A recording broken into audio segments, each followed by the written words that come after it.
میرے نبی پاک نے فرمایا 3 کام کرو تمہیں فائدہ ہوگا. حضرت عبدالرحمن ابن عوف فرماتے ہیں میں نے اس کا تجربہ کیا اس حدیث کا, اور آپ فرمایا کرتے تھے مجھے اللہ کی عزت کی قسم جو میرے نبی نے کہا حق اور سچی کہا ہے, حق اور سچ کہا ہے. حضور سید عالم صلی اللہ علیہ وسلم نے فرمایا صدقہ دینے سے مال کم نہیں ہوتا. صدقہ دینے سے مال جی کیا کرنے سے, یہ وعدہ ہے نبی پاک کا.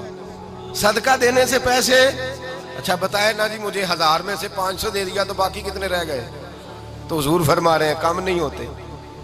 1000 دے دیا تو باقی کتنا بچا, نہیں بھائی. میرے محبوب فرماتے ہیں تو اللہ کے رستے میں 1 دے وہ تجھے 700 گنا کر کے واپس عطا فرمائے گا. نبی پاک نے فرمایا صدقہ دینے سے مال کم نہیں ہوتا, اور فرمایا معذرت کرنے سے عزت میں کمی نہیں آتی. معذرت کرنے سے عزت میں کمی, اللہ اکبر, معذرت کرنے سے عزت میں کمی.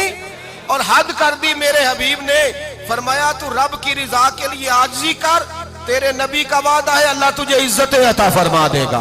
تو جھک جا اللہ کی رضا, عاجزی اختیار کر, سادگی اختیار کر, سادگی عاجزی کر, تجھے اللہ 2 باتیں اس میں ارشاد, ایک معذرت کر غلطی ہو جائے, اور دوسرا پہلے عاجزی کی بات سنے. حضرت عمر بن عبدالعزیز بادشاہ تھے, سوئے ہوئے تھے, غلام بھی پاس آرام کر رہا تھا, مہمان بھی آئے تھے. غلام کی ڈیوٹی تھی ہر وقت حضرت کے پاس رہنا.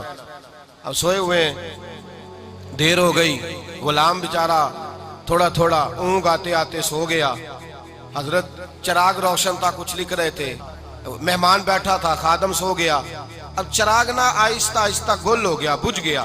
حضرت اٹھے, بوڑھے آدمی تھے, چراغ صحیح کرنے. مہمان کہنے لگے حضور میں نہ کر دوں, میں نہ کر دوں. کہنے لگے نہیں تم مہمان ہو, مہمان سے خدمت نہیں لی جاتی. تو اس نے کہا غلام کو جگائیے. فرمانے لگے ابھی تو بیچارہ سویا ہے اور نیند سے بیدار کر دوں. خود گئے, اس میں تیل دوبارہ ڈالا, بتی ٹھیک کی, جلائی, واپس آ گئے. وہ مہمان, اب بادشاہ کا مہمان بھی تو کوئی بادشاہ ہی ہوگا نا. کہنے لگا حضور آپ اپنے کام خود کرتے ہیں, کیا لفظ ہے, کیا حسن ہے, اور 2 جملوں میں کیا تاثیر ہے. آپ فرمانے لگے ہاں میں اپنے کام خود کرتا ہوں. جب میں گیا تھا تب بھی عمر بن عبدالعزیز ہی تھا, اور جب چراغ صحیح کر کے واپس آیا ہوں تو پھر بھی عمر بن عبدالعزیز ہی ہوں. میرے اندر کوئی تبدیلی آئی, میں وہی ہوں جو گیا تھا. حضرت سیدنا فاروق اعظم رضی اللہ تعالیٰ عنہ فرماتے میں بیٹھا تھا, اور ابھی 3 دن ہوئے تھے نبی پاک صلی اللہ علیہ وسلم کے وصال ظاہری کو. میں بیٹھا ہوا تھا, 2-3 بچیاں آ گئی, اور حضرت ابو بکر صدیق رضی اللہ تعالیٰ عنہ کے سامنے آ کے بیٹھ کے رونے لگی. جناب صدیق اکبر رضی اللہ تعالیٰ عنہ کا بچیوں روتی کیوں ہو؟ تو کہنے لگے آپ خلیفہ بن گئے ہیں. جب سے ہمارے ابا کا انتقال ہوا تھا ہمارا ذریعہ معاش یہ تھا کہ ہم نے بکریاں رکھی ہوئی تھی. آپ روز آتے تھے, بکریوں کا دودھ دھوتے تھے, ہم پی بھی لیتی تھی, بیچ کے گزارا بھی کر لیتی. اب آپ تو خلیفہ بن گئے, کون آیا کرے گا؟ تو حضرت ابو بکر صدیق فرمانے لگے تمہیں پتہ ہے جو خلیفہ ہوتا ہے وہ تو خادم ہوتا ہے قوم کا, میں آیا کروں گا. حضرت ابو بکر صدیق روزانہ اٹھتے عصر کے بعد اور جاتے, خلیفہ ہونے کے باوجود ان بچیوں کی بکریوں کو پکڑتے, دودھ دھوتے, ان کے گھر میں دے کے آتے. حضرت فاروق اعظم جب بھی دیکھتے تو کہتے ابو بکر تو پیچھے آنے والوں کے لیے رستہ بڑا مشکل کر رہا ہے, بڑا مشکل کر رہا ہے. جگر راہ وفا میں نقش ایسے چھوڑ آیا ہوں, میں جس منزل سے گزرا ہوں وہ اب تک یاد کرتی ہے. حضرت سلمان فارسی رضی اللہ تعالیٰ عنہ صوبے کے گورنر تھے, سادہ سا لباس پہن کر, سادہ سا, بس اسٹاپ پہ کھڑے تھے, جہاں سے لوگ اندر داخل ہوتے تھے, جہاں سواریاں باندھی جاتی تھی, آج ہم اپنے زبان میں اسے بس اسٹاپ کہتے.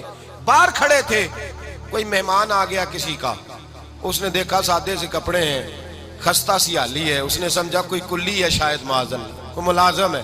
کہنے لگا خادم ادھر آؤ, ادھر آؤ. آپ قریب گئے, کہنے لگے میرا سامان اٹھاؤ. امام غزالی فرماتے ہیں جب تو علم پڑھنے بیٹھتا ہے تو یہ بھی خیال کرنا تیرے اندر تکبر کا بوٹا نہ لگ جائے, عاجزی اختیار کرنا. عاجزی, سر پہ رکھا ہوا ہے سامان. حضرت سلمان فارسی نے, گورنر صاحب نے, اس آدمی کا, مہمان کا سر پہ سامان رکھا اور جا رہے. سنو اور غور کرو. جب جا رہے تھے جو آدمی بھی ملتا گورنر صاحب ہمیں دے دے.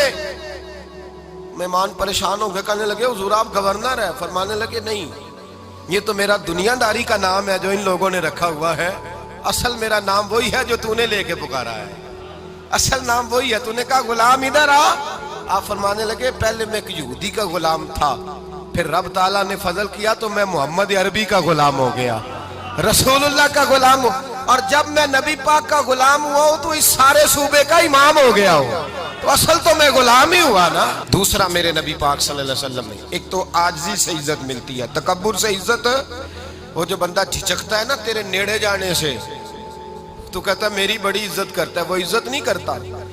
شیر کی عزت ہوتی ہے کہ خوف ہوتا ہے؟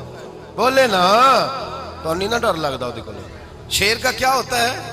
خوف، اس کی عزت نہیں ہوتی۔ تو درندہ ہے، درندوں کی بھی کبھی عزت ہوتی ہے؟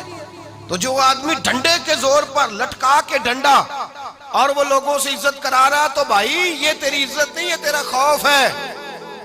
عزت عاجزی میں ہے، انکساری میں ہے۔ اور دوسرا میرے نبی پاک صلی اللہ علیہ وسلم نے فرمایا عزت معاف کرنے میں ہے۔ عزت کس چیز میں ہے؟ بدلہ لینے میں عزت، یہ حقائق ہے۔ عزت بدلہ لینے، جس نے ایک تھپڑ کے جواب میں 2 مارے وہ باعزت نہیں، بلکہ مسند امام احمد بن حنبل پڑھی، حضرت موسیٰ علیہ السلام کوہ طور پہ کھڑے، میرے رسول پاک علیہ السلام فرماتے ہیں جناب موسیٰ علیہ السلام نے اللہ کی بارگاہ میں عرض کیا، اے اللہ ساری دنیا کہتی ہے ہم عزت والے ہیں، ہم عزت والے، من اعز عبادک یا اللہ، اے اللہ تو بتا تیرے بندوں میں عزت والا کون ہے؟ تو حضرت موسیٰ کہتے ہیں رب کریم نے فرمایا اذا قادر غفارا، جس کے پاس بدلہ لینے کی طاقت ہو پھر بھی معاف کر دے وہ بڑی عزت والا ہوا کرتا ہے۔ جو اینٹ کے جواب میں پتھر مار سکتا ہو، جو گولی کے جواب کے اندر 15 گولیاں مار سکتا ہو لیکن معاف کر دے وہ بڑی عزت والا ہے۔ عزت والا ہے جو معاف کرے۔ حضرت فخر جہاں دہلوی بہت بڑے درویش تھے۔